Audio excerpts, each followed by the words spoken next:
Hi, welcome back to part 2 on the history of computers. So we're going to pick up where we left off. Engines of calculation. A calculator is a device that makes it quicker and easier for people to do sums, but it needs a human operator. A computer, on the other hand, is a machine that can operate automatically without any human help by following a series of stored instructions called a program. Calculators evolved into computers when people devised a way of making entirely automatic programmable calculators.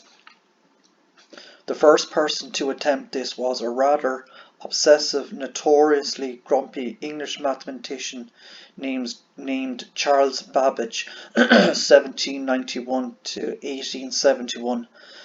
Many regard Babbage as the father of the computers because his machines had an input, a memory, a processor and an output, the same basic components shared by all modern computers. During his lifetime, Babbage never completed a single one of the hugely ambitious machines that he tried to build. There was no surprise. Each of his programmable engines was designed to use tens of thousands of precision-made gears.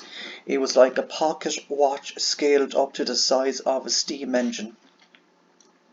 A Pascal or Leibniz machine magnified 1,000-fold in dimensions, ambition, and complexity. For a time, the British government financed Babbage to the tune of £17,000.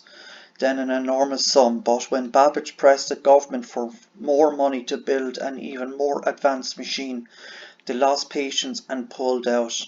Babbage was more fortunate in receiving help from Augusta Ada Byron, 1815 to 1852, Countess of Lovelace, daughter of the poet Lord Byron. An enthusiastic mathematician, she helped to refine Babbage's idea of making his machine programmable, and this is why she is still sometimes referred to as the world's first computer programmer. Little of Babbage's work survived after his death, but when by chance his notebooks were discovered in the 1930s, computer scientists finally appreciated the brilliance of his ideas. Unfortunately, by then, most of these ideas had already been reinvented by others. Babbage had intended that his machine would take the drudgery out of repetitive calculations. Originally, he imagined it would be used by an army to compile the tables that helped their gunners to fire cannons more accurately. Toward the end of the 19th century, other inventors were more successful in their effort to construct engines of calculation. American statistician Herman Hollerith, 1860 to 1929, built one of the world's first practical calculating machines, which he called a tubulator, to help compile census data. Then, as now, a census was taken each decade, but by the 1800s the population of the United States had grown so much through immigration that a full-scale analysis of the data by hand was taken 7.5 years. The statisticians soon figured out that if trends continued, they would run out of time to compile one census before the next one fell due. Fortunately, Hollerith's tubulator was an amazing success. It tallied the entire census in only 6 weeks and compiled a full analysis in just 2.5 years.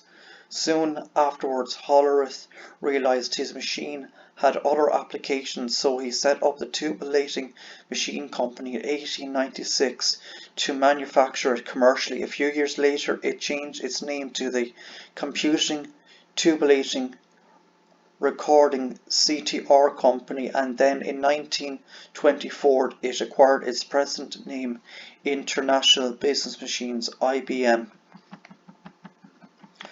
Bush and the bomb. The history of computing remembers colourful characters like Babbage, but others who played important, if supporting roles, are less well known. At the time when C. FTR was becoming IBM. The world's most powerful calculators were being developed by the US government scientist then Vannevar Bush, 1890 to 1974. In 1925, Bush made the first of a series of unwieldy contraptions with equally cumbersome names, the new recording product Integraph multiplier. Later he built a machine called the Differential analyzer, which used gears, belts, levers and shafts to represent numbers and carry out calculations in a very physical way, like a gigantic mechanical slide rule. Bush's ultimate calculator was an improved machine named the Rockefeller Differential Analyzer, assembled in 1935 from 320 km of wire and 150 electric motors. Machines like these were known as analog calculators. Analog because they stored numbers in a physical form rather than as digits. Although they could carry out incredibly complex calculations, it took several days of wheel cranking and bell turning before results finally emerged. Impressive machines like the Differential Analyzer were only one of several outstanding contributions Bush made to the 20th century technology. Another came as the teacher of Claude Shannon, 1916-2001, a brilliant mathematician who figured out how electrical circuits could be linked together to process binary code with Boolean algebra and thus make simple decisions. During World War II, President Franklin D. Roosevelt appointed Bush chairman first of the US National Defense Research Committee, then Director of Scientific Research and Development, OSDR. In this capacity, he was in charge of the Manhattan Project, the secret $2 billion initiative that led to the creation of the atomic bomb. One of Bush's final wartime contributions was to sketch out in 1954 an idea for a memory storing and sharing device called Memex that would later inspire Tim Berners-Lee to invent the World Wide Web. Few outside of the world of computing remember Vannevar Bush today, but what a legacy. As the father of the digital computer and overseer of the atom bomb, an inspiration for the web, Bush played a pivotal role in 3 of the 20th century most far-reaching technologies. So in the next video I'll do the Turing test. So please like and subscribe, and thanks for listening.